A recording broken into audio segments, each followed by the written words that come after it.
Halo semuanya, Assalamualaikum warahmatullahi wabarakatuh. Bertemu lagi dengan saya, Musyafa Ami Kurniati dari S1 Pendidikan Geografi, Fakultas Ilmu Sosial dan Hukum UNESA. Oke, pertemuan kali ini kita akan membahas tentang sifat-sifat air. Sebelumnya, siapa sih yang tidak mengenal air? Semua makhluk hidup di dunia ini pasti membutuhkan apa itu yang disebut dengan air.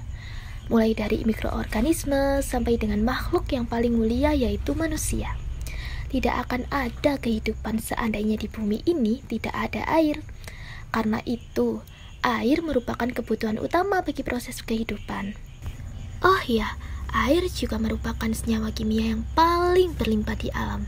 Namun, sejalan dengan meningkatnya taraf hidup manusia, maka kebutuhan air pun meningkat pula, sehingga akhir-akhir ini air menjadi barang yang mahal. Di kota-kota besar, tidak mudah mendapatkan sumber air bersih yang dipakai sebagai bahan baku air bersih yang terbebas dari pencemaran. Karena air banyak tersedot oleh kegiatan industri yang memerlukan sejumlah air dalam menunjang produksinya.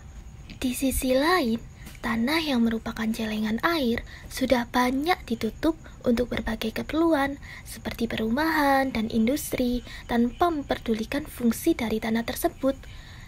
Fungsi dari tanah tersebut itu contohnya juga sebagai wahana simpanan air untuk masa yang datang. Lalu jumlah air yang terdapat di muka bumi ini relatif konstan loh. Ya, meskipun air mengalami pergerakan arus, tersirkulasi karena pengaruh cuaca, dan juga mengalami perubahan bentuk. Sirkulasi dan perubahan bentuk tersebut antara lain yaitu melalui air permukaan yang berubah menjadi uap atau evaporasi. Air yang mengikuti sirkulasi dalam tubuh tanaman atau transpirasi, dan air yang mengikuti sirkulasi dalam tubuh manusia dan hewan atau respirasi. Nah, air yang menguap itu akan terkumpul menjadi awan, kemudian jatuh sebagai air hujan. Air hujan itu ada yang langsung bergabung ke permukaan, ada yang meresap masuk ke dalam celah batuan dalam tanah, sehingga menjadi air tanah. Air tanah sendiri yang dangkal akan diambil oleh tanaman, sedangkan air tanah yang dalam akan keluar sebagai mata air.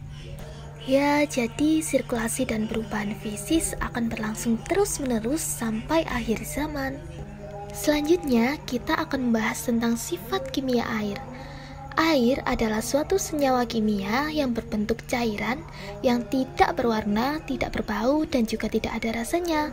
Air sendiri mempunyai titik beku di 0 derajat Celcius pada tekanan 1 atm, titik didih 100 derajat Celcius, dan kerapatan 1,0 gram cm kubik pada suhu 4 derajat Celcius.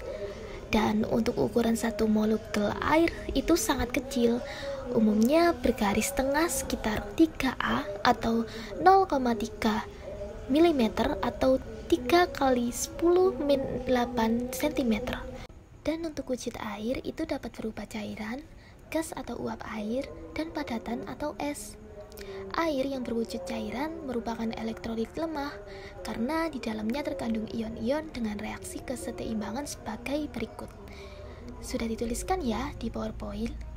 Dan di samping komposisinya yang sederhana, air juga memiliki sifat-sifat kimia yang tergolong unik loh. Keunikan ini terjadi sebagai akibat dari adanya ikatan hidrogen yang terjadi antara molekul-molekul air. Ikatan hidrogen dalam molekul air terjadi karena adanya sifat polar dalam air, sehingga tempat kedudukan atom hidrogen yang positif akan menarik tempat kedudukan oksigen yang negatif dari molekul air lainnya.